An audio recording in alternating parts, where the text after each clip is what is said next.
સમાજમાં વધતી જતી દેખાદેખી અને આર્થિક ભારને ઓછો કરવા માટે પાટણના રાધનપુરમાં પ્રજાપતિ સમાજે એક પ્રેરણાદાયી પહેલ કરી। રાધનપુરમાં યોજાયેલી વિશાળ સભામાં બનાસકાંઠા અને પાટણ જિલ્લાના સમાજના આગેવાનો અને મહિલાઓ મોટી સંખ્યામાં ઉમટી પડ્યા। 8 પરગણા વડિયાર ગોળ ગુર્જર પ્રજાપતિ સમાજે મહાસભા યોજી, જેમાં એક નવું સામાજિક બંધારણ ઘડવામાં આવ્યું। આધુનિક સમયના દૂષણ ગણાતા પ્રી વેડિંગ શૂટ અને બેબી શાવર જેવા કાર્યક્રમો પર રોક લગાવાઈ। લગ્ન પ્રસંગોમાં થતા ખોટા ખર્ચાઓ જેવા કે ડીજે, વરઘોડામાં ઘોડા, બગી અને દારૂખાના જેવા બિનજરૂરી ખર્ચાઓ પર પણ પ્રતિબંધ મુકાયો। સાથે જ હલ્દી રસમ બંધ કરી જૂની પરંપરા મુજબ સાદી પીઠી ચોડવાનો નિર્ણય લેવાયો છે। ખાસ કરીને જે અમારા જે લગ્ન પ્રસંગમાં રિવાજો સગપણમાં પછી જે હોળી ઉપરનો જે હારડો આપવાનો છે હારડો છે, પછી જે પલ્લામાં વસ્તુ લઈ જવાની તે, પછી આ બાજુનું જે મરણ પ્રસંગોમાં જે નિયમો છે એ થોડા બેબી શાવર છે એ વધારાના કાર્યક્રમો છે, હેપી બર્થડે જે જાહેરમાં ઉજવવાના છે એ પણ છે, જે ઘરમાં પોતાના રાખે, આવા જે નોર્મલ નિયમો હતા જે વધતા જતા હતા એમાં થોડો સુધારો કર્યો। કુરિવાજોમાં ખાસ કરીને તો જે નુકસાનો થતા હતા એમાં ખાસ કરીને જે વ્યસનો જે વાત છે, વ્યસનોમાં થોડું અમારું કસુંબા પાણીનું જે કંઈક થોડું પ્રાચીન લેવલ હતું એ બિલકુલ અત્યારે બંધ થવાનું છે, એટલે એ મોટો સુધારો છે। અને એના કારણે જે દેખાદેખી કરીને ખોટા ખર્ચ થયા છે એ ખોટા ખર્ચ બંધ થાય અને જે પ્રાચીન રિવાજો છે એ પ્રાચીન રિવાજો મુજબ સમાજ ચાલે તો બિનજરૂરી ભારણ ન આવવી પડે અને કારણ વગરના ખર્ચ ન થાય।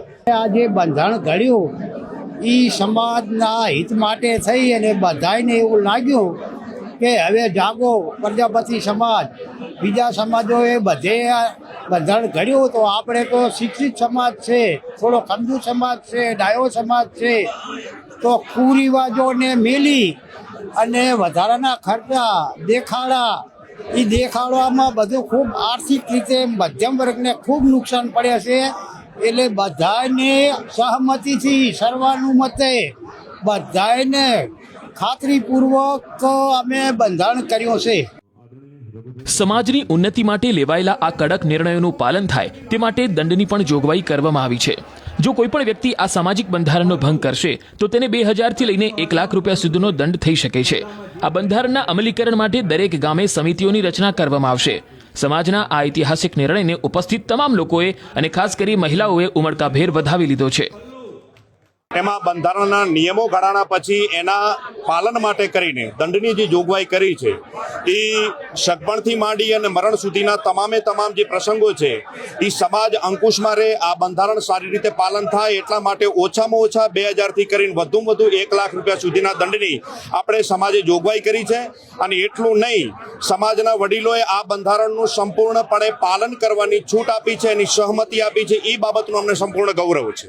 આજે સમાજના બંધારણની ફાઇનલ મીટિંગ થયા પછી સમાજે મોટું મન રાખીને એ કર્યું છે કે ભલે કંકુત્રી છપાઈ ગઈ હોય પણ કંકુત્રીની અંદરના જે અજુગતા મુદ્દાઓ છે અથવા તો અજુગતા જે પ્રસંગો છે એ સમાજના બંધારણની બહાર જતું હશે ને તો અમે ના પાડી અને દાખલા તરીકે હલ્દી રસમ કંકુત્રીમાં છપાઈ ગઈ હશે તો પણ અમે એને વોકઆઉટ કરી અમે એનું પાલન કરશું, હલ્દી રસમ રાખશું નહીં। આવતીકાલે ગુલાપુરા ગામની અંદર 12 બપોરો 2 ભેગું રાખ્યું છે, તે છતાં પણ સમાજના બંધારણને નિયમ કરી અને માત્ર બપોરો રાખશે અને સમાજના બંધારણને પાલન કરશે। આગેવાનોએ જે નિયમો લીધા છે અમે અમારા શિરોમાન્ય છે, ગરીબ પરિવાર હોય કે પૈસાદાર પરિવાર હોય બધાને આ બંધારણનું પાલન કરવાનું છે એવી બધાએ સંમતિ આપી છે। અને બીજો પ્રશ્ન જે કુરિવાજો અને ખોટા ખર્ચાઓ થતા હતા જ્યાં સમાજને પરિવારને જે આર્થિક નુકસાન પહોંચતું હતું એમાંથી પણ ઘણું બધું સારું થશે।